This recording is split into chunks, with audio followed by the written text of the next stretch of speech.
Est-ce que tu t'es déjà dit: «J'en ai marre de mon boulot. J'en ai marre de ce que je fais au quotidien».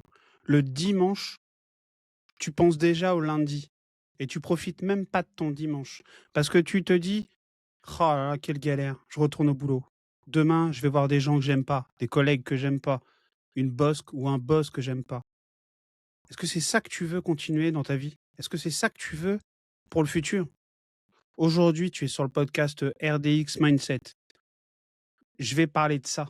Je vais parler de l'angoisse de la rat race. La rat race, c'est métro, boulot, dodo.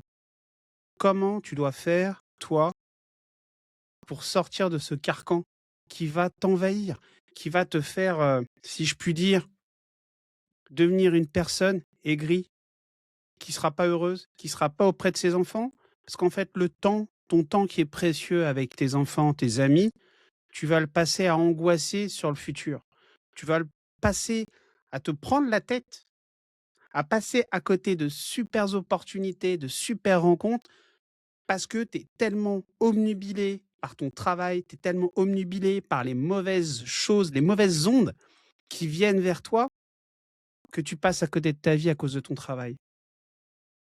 Je suis Maître Baya et je l'ai vécu pendant pas mal de temps, ça.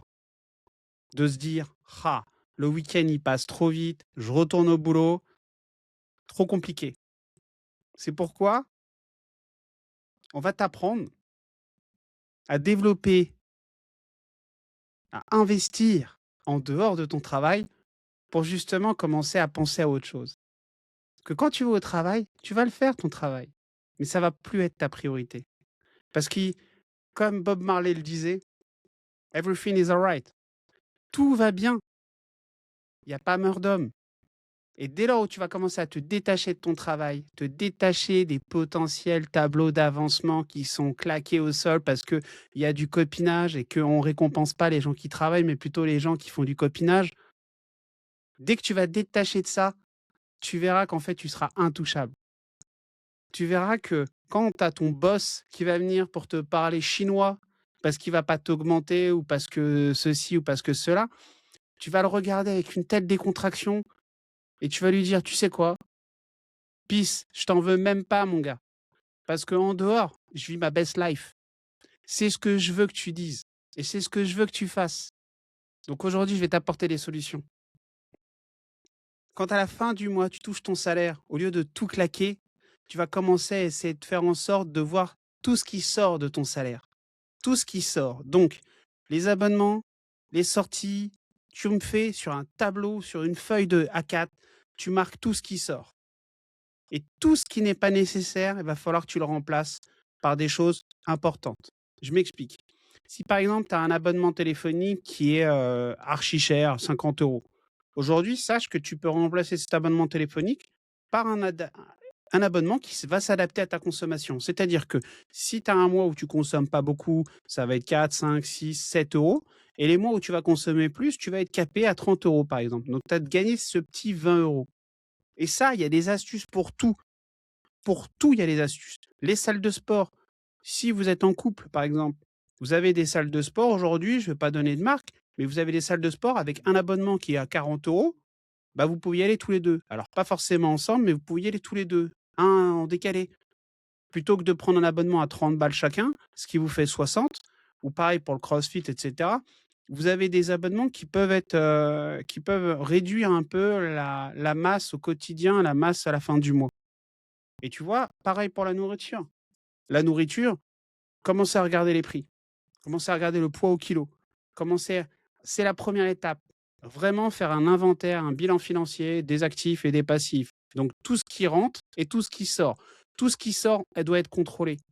Quand tu vas mettre de l'essence, quand tu fais les dépenses pour ta voiture, tu dois pas forcément aller au moins cher, mais tu dois commencer à savoir ce que tu vas devoir dépenser et budgétiser.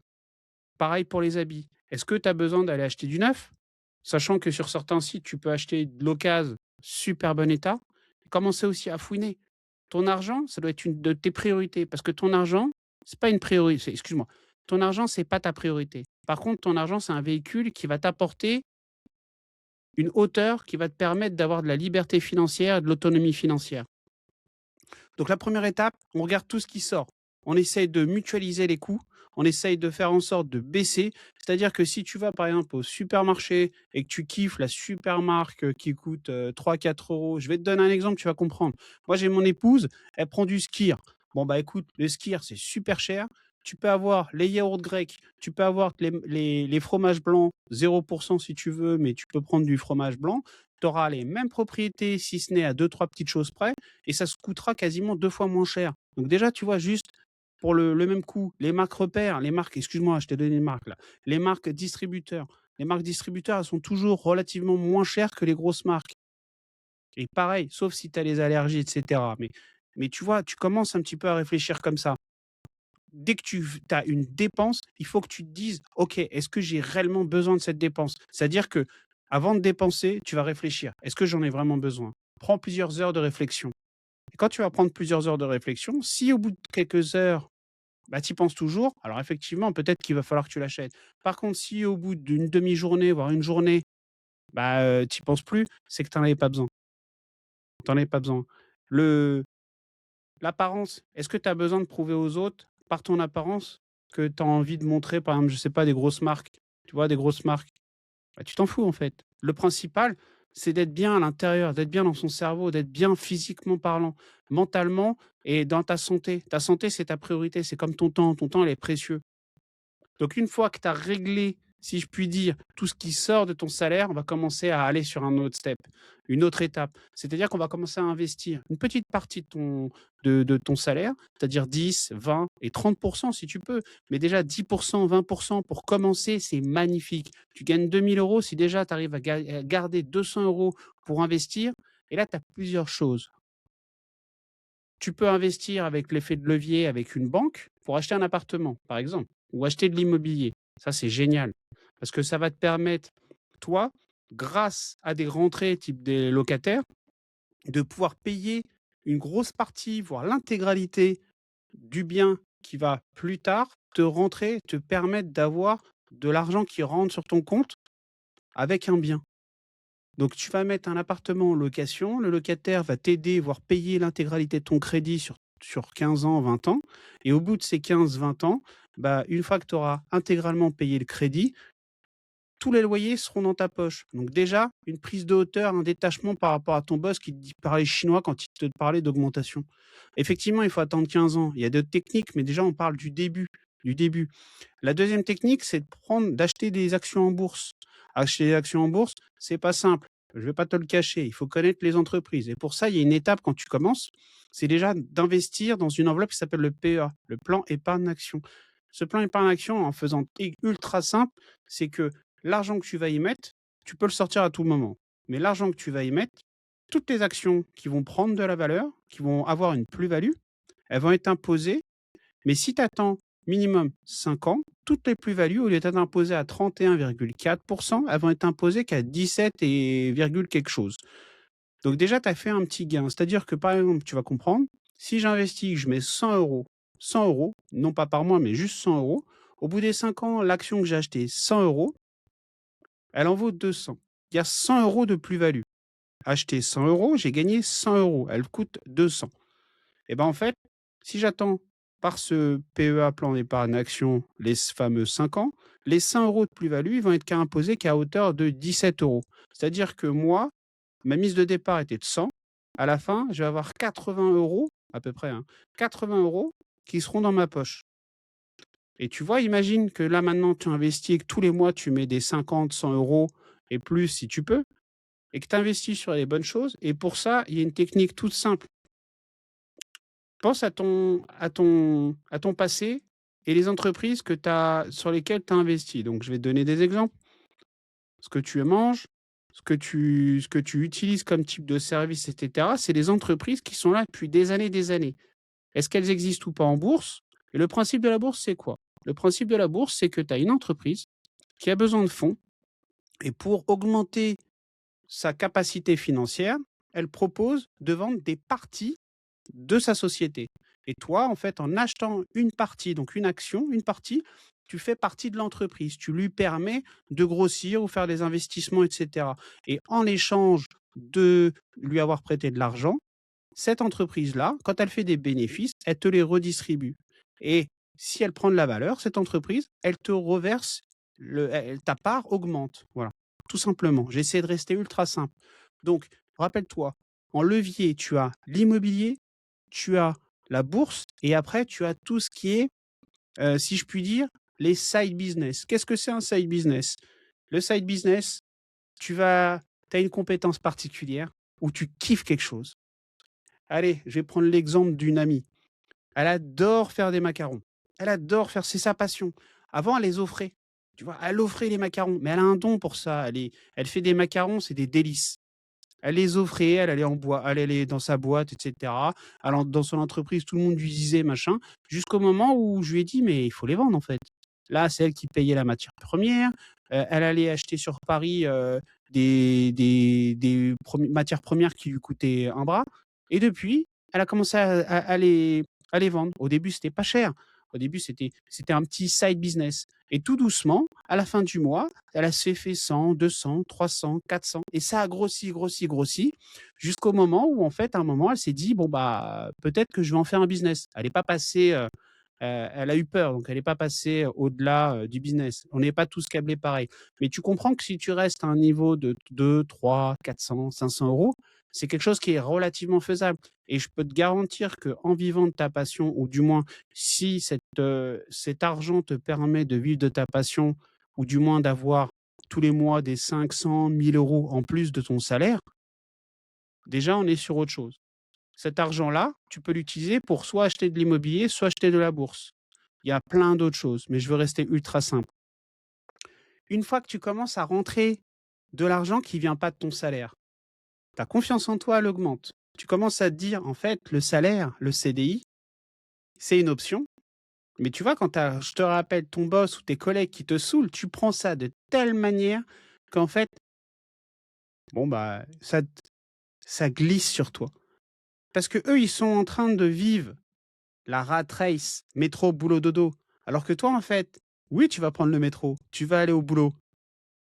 Mais après le boulot, tu as une vie, tu vis ta best life parce que soit tu kiffes ce que tu fais, tu passes du temps avec tes enfants, tu passes du temps avec tes amis, tu fais de l'argent qui va te permettre, toi, tout doucement, en 5, 10, 15 ans, de ne plus attendre la fin du mois pour avoir ton salaire parce que tu rentres de l'argent d'une autre manière. Et quand tu rentres de l'argent d'une autre manière, ta mentalité, elle change. Ta façon de voir les choses, elle change. Et tu pourras continuer d'aller en CDI pour avoir la sécurité sociale, pour avoir plein de choses. Parce qu'on est en France, il faut quand même en profiter. Tu le payes. Pourquoi ne pas en profiter? Tu cotises. Pareil pour la retraite. Mais bon, moi, j'y crois pas trop, la retraite. Et dès lors où tu vas comprendre ce système-là, qui a un système, une économie parallèle qui peut venir se greffer sur ton CDI et sur ton 35-40 heures, tu vas comprendre en fait que si tu associes les deux, en tout cas au début, dans ton CDI, tu vas le vivre carrément mieux. Si tu veux avoir beaucoup plus d'informations sur tout ce qui est investissement, le jeudi, on sort Riche d'expérience. Riche d'expérience, c'est un podcast qui te parle d'immobilier, de bourse, d'entrepreneuriat. On parle avec des gens qui ont des profils complètement différents et des gens qui sont passés à l'action. Tu passes à l'action, tu fais quelque chose et derrière, tu seras tout le temps récompensé. Si ça prend un an, tant mieux, plus, c'est pas grave. Trace ta route. N'écoute pas les BFM, les trucs qui te disent que c'est comme ça. Tu penses en dehors de la boîte. Pense et fréquente les bonnes personnes. On est la moyenne des 5 personnes qu'on fréquente. Autour de toi, tu dois avoir des gens qui pensent et qui sont orientés vers la liberté financière. Dès lors où tu vas penser différemment, tu vas devenir heureux. Crois-moi. On organise un séminaire à Madère du 8 au 13 novembre. Un séminaire à Madère, l'île de Madère au Portugal. C'est une île qui est complètement dingue. Cette île-là, moi, il y a quelques années, quand j'y suis arrivé, je me suis dit, oh, j'avais pas de mots alors que j'ai tout le temps la tchatche. Je suis arrivé, je me suis tais. J'ai été mais complètement halluciné par ce monde. Tu peux faire du sport, tu peux chiller, tu peux aller à la mer, tout est possible sur cette île. Donc, du 8 au 13 novembre, on organise un séminaire, la journée en visite, et là, en fin d'après-midi, on aura toujours des présentations immobilier, bourse, entrepreneuriat. Pourquoi? Pour t'apporter plein d'éléments qui, si tu es avancer, vont te faire encore booster. Et si tu es débutant, vont t'apprendre à investir pour devenir un jour libre financièrement. Ça ne se fait pas du jour au lendemain. Et pareil, quand tu es très avancé, il y a toujours plus fort que toi.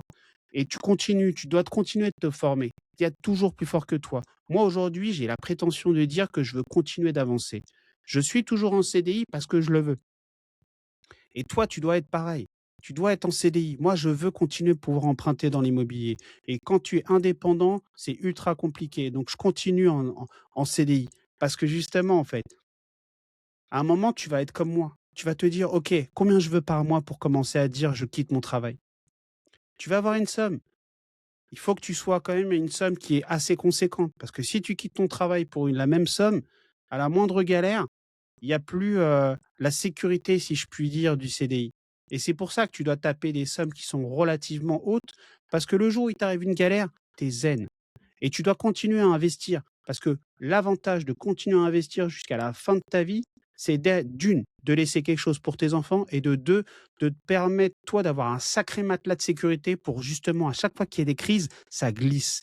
Prends soin de toi, je te dis à lundi prochain et n'oublie pas aussi jeudi, riche d'expérience avec mon ami et acolyte Nico Pestana. Prenez tous soin de vous, c'était Mehdi.